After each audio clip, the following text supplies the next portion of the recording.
Hoardganize Podcast. I am your host, professional organizer, Rachel Seavey, and it's time to get organized.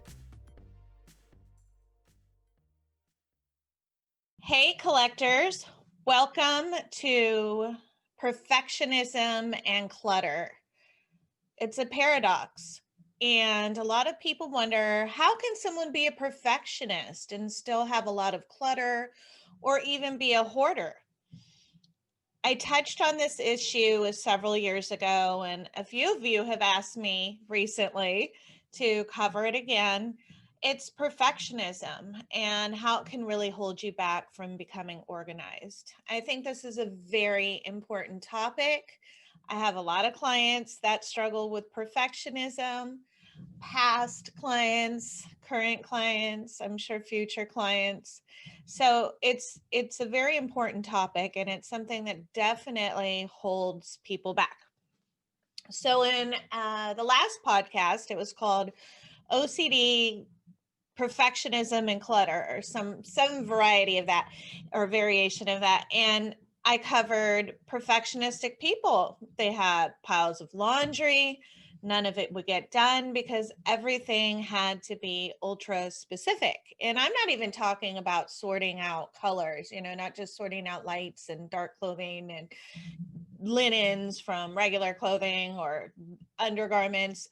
That I can kind of understand, but this was inspecting every pocket, every seam, every inch of an article before putting it in.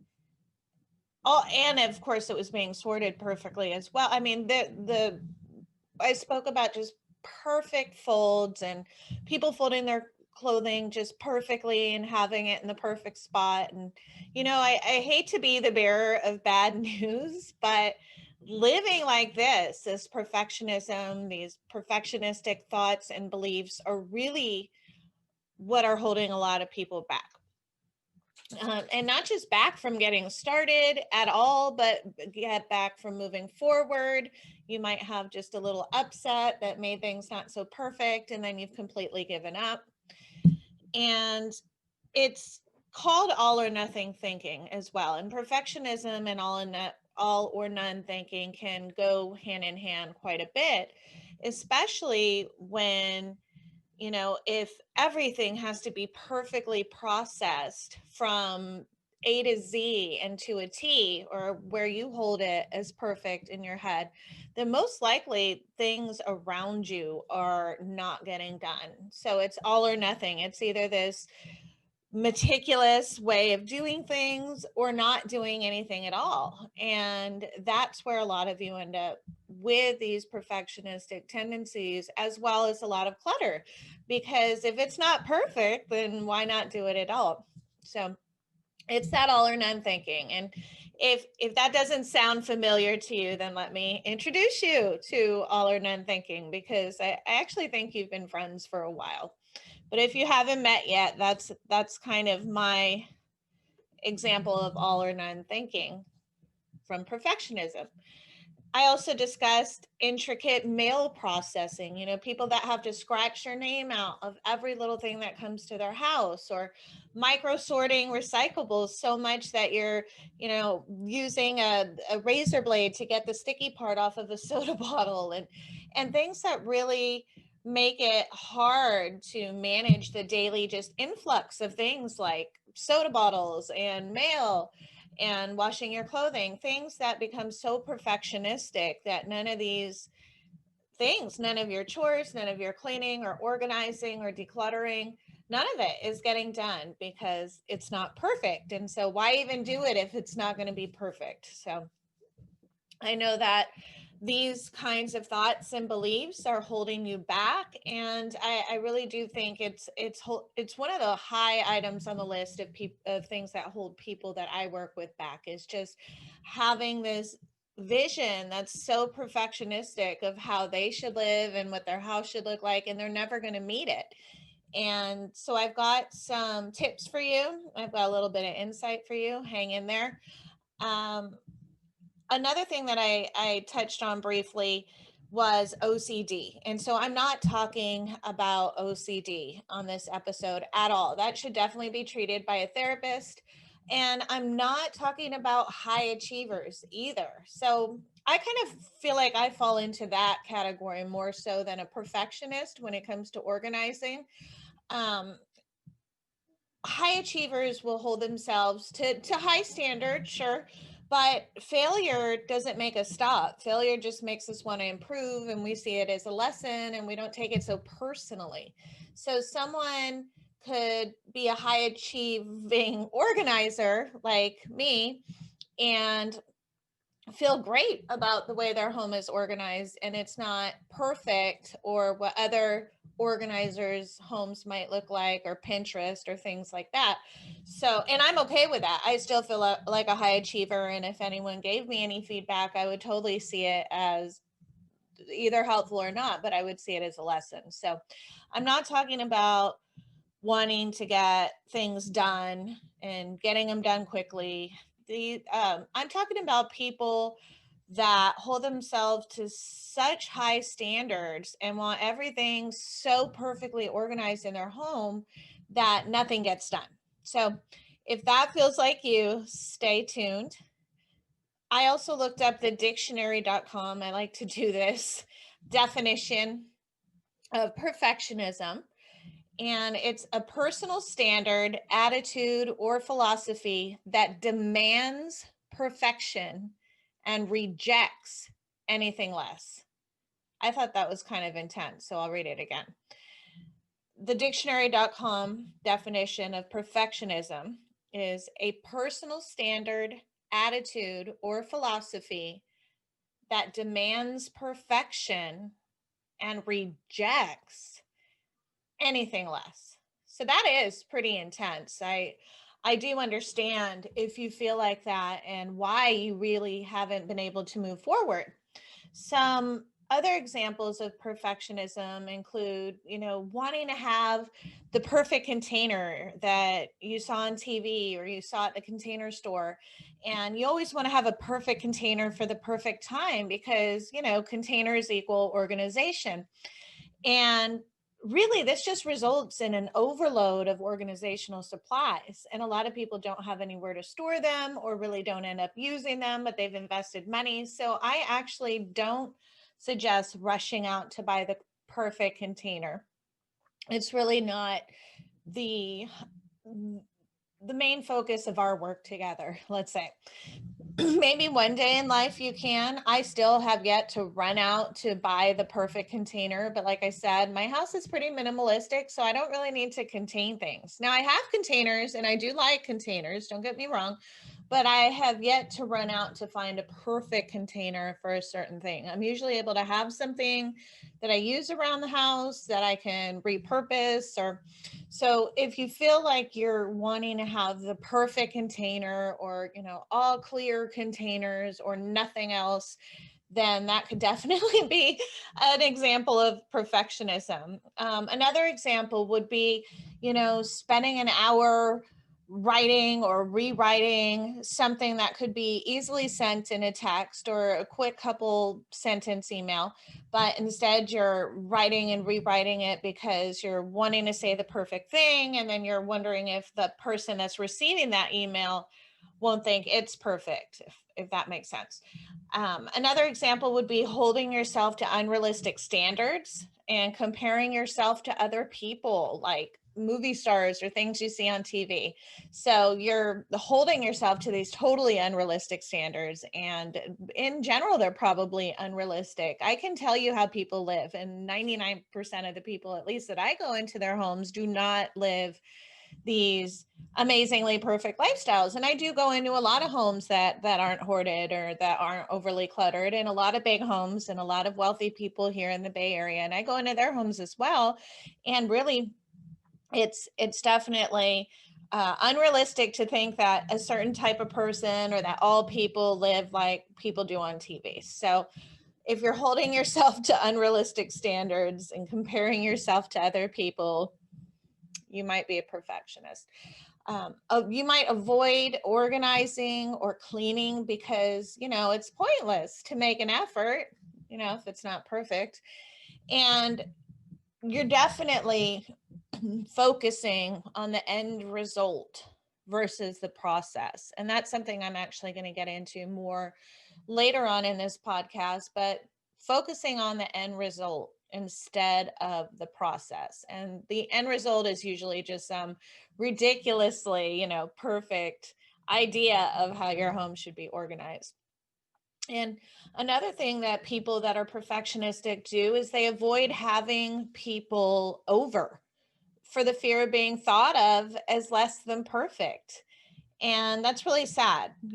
A lot of you are not having people over because you're embarrassed and you're ashamed. And I understand that. But sometimes I go into people's homes and I'm like, you don't have people over? And they're like, well, my house isn't perfect. I'm like, well, it's pretty close. And I think those are definitely the people I'm talking to who are perfectionistic, because really it would just take a little bit of zhuzhing. Yeah, it's probably somewhat disorganized and it does need some work, but it's not like a safety hazard or terribly dusty or super embarrassing or anything. I'm like, okay, I would have people over if I were you. So a lot of times people won't have anyone over because they don't think their house is perfect enough to have people over. Does that sound like you? Brene Brown, she's an author, a writer. She's a research professor, and she distinguishes perfectionism and healthy behavior. So she says perfectionism is not the same thing as striving to be your best. Perfection is not about healthy achievement and growth. She explains that perfectionism is used by many people as a shield to protect against the pain of blame, judgment, or shame. Are you ashamed about your cluttered home and maybe even subconsciously using perfectionism as a way to keep yourself in organizational limbo? Maybe you're afraid of having people over. Maybe it's a little bit deeper. And so if it's not perfect, then you'll never do it. And therefore you never have to be afraid of whatever it is you're afraid of. And another paradox is that perfectionists are totally prone to procrastination, which you wouldn't think. You would think a perfectionist would get things done perfectly on time, but no, actually perfectionists are totally prone to procrastination. A lot of my clients spend a great deal of time worrying about whether things are done perfectly or rearranging the same things over and over until they feel like they're done perfectly. And it really it totally stops them from moving forward or to getting more done than they could have in that work time. And a lot of times people will procrastinate until the last minute, and that's why things don't turn out perfect. And then they're hard on themselves and they're like, well, it's not perfect, why even try? Well, if you hadn't procrastinated to the last minute obsessing about perfection, then hopefully you see where I'm going with this. So it becomes a paralyzing cycle, and people get really discouraged about decluttering if it's not perfect. And it's really time to start working on that. And I've got 3 tips that will help you. Tip number 1 is, and actually make sure that you have a pen and a pencil and a piece of paper for these guys if you haven't been taking notes already, which I do strongly suggest. I know that taking notes will help you really digest the information that sometimes I just throw up on you guys. So I want you to write down these 3 tips, especially if you struggle with perfectionism, even just a little bit, because it'll be helpful to you. 3 tips. Tip number 1 is, I want you to embrace a new mantra. And this mantra is, good enough is the new perfect. And I really want you to remember that. You can write it down, write it on your mirror. And when this comes into play is when you're tuning into your inner thoughts and you become aware that you're becoming perfectionist. So this is something that you really have to be aware of, your inner thoughts, of your inner voice, of your inner discussions about whether things are perfectly organized or not in a particular space. I want you to really be aware of this because that's really key. So when you start thinking those negative thoughts that are limiting thoughts, they're limiting beliefs that are really holding you back, I want you to immediately replace them with your new mantra, which is good enough is the new perfect. And progress over perfection. And I know a lot of different teachers say that, and I just love it because it's so important to keep progressing, to keep moving towards that goal that you want and not get hung up by perfection. So whenever you start that inner self-talk, that negative self-talk about, you didn't organize this certain cabinet perfectly, you really want to immediately embrace your new mantra. Progress, not perfection. Good enough is the new perfect. And just move on. And it's hard. So it's practice. It's why it's something that we're teaching you, and something that you need to learn is to stop that negative thinking and be able to identify it so that you can just squash it with your new mantra of good enough being the new perfect and progress versus perfection. And because it's easy to get suckered into all that all or nothing thinking, like we were talking about before. So an example of this would be, instead of watching TV or seeing or assuming or thinking that everybody has these perfectly folded socks in their sock drawer, which is really rare, and just throw them in. Fold them together, keep them together however you quickly can, and put them in. They don't need to be color coded. They don't need to be lined up. They don't need to bring you joy. They just need to go into where they belong so you can move on to the next task. So I don't want you to get hung up on and think, oh my gosh, am I folding my socks right? How would a professional organizer fold their socks? It's, if you're looking around and you have a house that's completely full of clutter, you've got to stop thinking like a perfectionist, because you're never going to get anything done. So keep your socks together, keep them in the same drawer or basket or whatever works for you. That's my advice, is keep like items together. And then once you've mastered that and you've mastered maintaining that, you're always feel free to fine tune, feel free to label things, feel free to, obsess just a smidge. But until then, you've got a lot of work to do. And so folding things perfectly, or, ironing your bed sheets, or doing things that just waste a lot of time and make you a lot more frustrated with decluttering in the long run, it's really time to stop yourself from this negative thinking and thinking that everything has to be perfect. Just get like items together, try and find an appropriate place for them. If you need help with that, there's lots of resources out there. I'm all about organizing. I'm not just saying throw everything into one drawer, all miscellaneous. I'm just saying things don't have to be perfect until you've got the basics of organizing down. Otherwise, you're just going to be in this vicious cycle of never being perfect enough, because you'll get one area perfect and then the next area, isn't perfect anymore. And then you'll just be really obsessed with perfection. So good enough is the new perfect. And you've got to understand that your perfectionism is creating these limiting thoughts and beliefs, and they're detrimental to your organizing success. They really are. They're holding you back. They're flat out stopping you. They're causing you to procrastinate. You're feeling bad. You're feeling even more guilty, even more ashamed. So I'm going to go into tip number 2. Hopefully you still have your pen and paper ready, because I want you to get a fresh piece of paper and I want you to divide it with, just draw a line down the center so you have 2 equal halves, vertical line, and do pros and cons, or what do they call it? The cost reward, benefit process, which actually I think is really helpful when it comes to perfectionism. What are the pros and cons of perfectionism? And so you're going to divide your paper, and let's just start with the cons. Okay. And I'll help you. We can do a little bit of this together.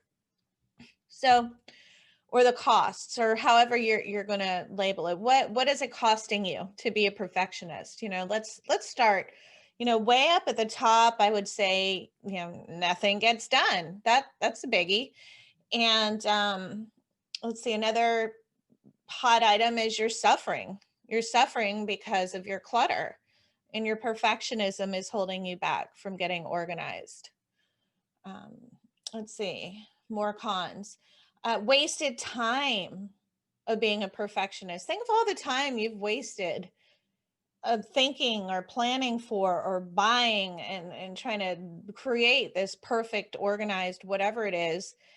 That's a lot of time. Money is wasted. That's a definite con. That's not anything I would see as a pro. A lot of people are buying way too many organizational supplies that are so unnecessary because they have this idea of this perfectly organized pantry, which is really fun, like I said, but a lot of you aren't at that point yet. And so it's overly frustrating when you have these extra organizing supplies for the perfect time, and you're also held back from being a perfectionist, so nothing's getting done. And so that creates a lot of churning for sure.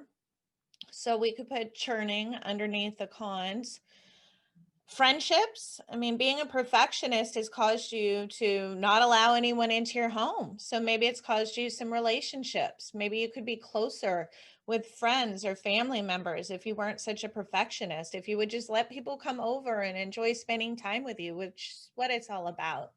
It's really what it's all about, isn't it? So we've got wasted time, wasted energy. I mean, if you're depressed and you have low energy, just perfectionistic thoughts are exhausting, and then just the fact that you're not perfect. I mean, that'll make you depressed and give you some low energy, and then you really aren't going to get anything done. So that's a doozy. We're going to put time, wasted energy. This is all on the cons, of course, of being a perfectionist, and take some time to write down more and make them as painful as possible. What has being a perfectionist truly cost you? What are the negatives of being a perfectionist? Think of the relationships it's cost you, the money it's cost you, not having people over, the time, the energy, the churning, and never any movement. Make sure you put that top of your list, because you're paralyzed with these perfectionistic ideas and beliefs of how you should be living. So you're paralyzed. It's literally killing you. It's just let it soak in. And I want you to see how it feels. You've got to, in your gut, you've got to associate that perfectionism with pain. You truly have to understand, you have to viscerally understand in your gut that perfectionism is literally killing your chance of getting organized. Okay. So let's think of some benefits now, some pros of being a perfectionist. Let's see, how has it benefited you so far, your perfectionism? Have you gained much from your perfectionism? Go ahead and start, hammering down on that list. What are the pros? What are the pros of being a perfectionist? Have you made more friends? Have you helped people? Have you become a better person? Have you grown spiritually? Have you been given extra time to do the things you truly love? I mean, let's keep it real here. One of the main keys of overcoming perfectionism, in my opinion, at least when it comes to organizing, is realizing that perfectionism is not helping you at all. And you've got to understand that. And in fact, you have to almost treat it as an enemy. You want to really look it in its eye and understand that it is holding you back from what you really want. And it's literally, you go 2 steps forward and your perfectionism is holding you back 5 steps. So you go 5 steps back. So you've got to start associating your perfectionism, not with being this almighty kind of holy way of living, but with being the cancer that's slowly killing you from ever getting organized. Stop thinking perfectionism is good. It isn't. You've got to kill it. The second you start thinking like a perfectionist, go back to tip 1 and embrace your new mantra and tell yourself that good enough is the new perfect, and that what matters most is progress, not perfection at all. Tip number 3, enjoy the process. God forbid, right? You enjoy something. I mean, how could you be happy with all this clutter around? So tip number 3 is to enjoy the process. It's something that I constantly stress. It's something I do when I'm cleaning up. I'm not just moping around thinking bad thoughts. I've got music going. So you can enjoy the process. Watching TV, you could listen to music, and you can actually enjoy yourself. It's okay. I'm giving you permission, because a lot of the times, instead of enjoying the process, you're so focused on the results, and the results have to be some sort of perfect creation that you've imagined. So it's okay to turn music on. It's okay to enjoy the process. And it's okay if things aren't perfect. Remember, we hate perfect. We want to kill perfect, didn't we? I thought we said that. Anyway, perfectionism isn't serving us. And what's perfect to one person is different from the next anyway. So is there really even such thing as perfectionism? I mean, that's just a whole nother point right there. I mean, it's all based on whoever's, beauty's in the eye of the beholder. So is perfectionism. And this process, the decluttering process, it's living an organized lifestyle, being not even minimalistic, but simplifying your life so things are easy in your home, with your schedule, with your relationships, with your time, with your money. I mean, that's what being organized is about. That's what the process is about. It's not about perfect containers and perfect labels. It's not at all. And I know there are TV shows out there that make homes look absolutely perfect. Celebrities, they have their boatloads of money and they pay to make everything look super pretty. And I think it looks great. I mean, I've never seen, but I actually know of organizers here in this area that are amazing. And I see their work on Instagram and I'm like, wow, that looks great. It's not how I live, because I'd rather be spending my time looking for doing other things I enjoy instead of looking for the perfect container. But I do understand the appeal to everything looking pretty.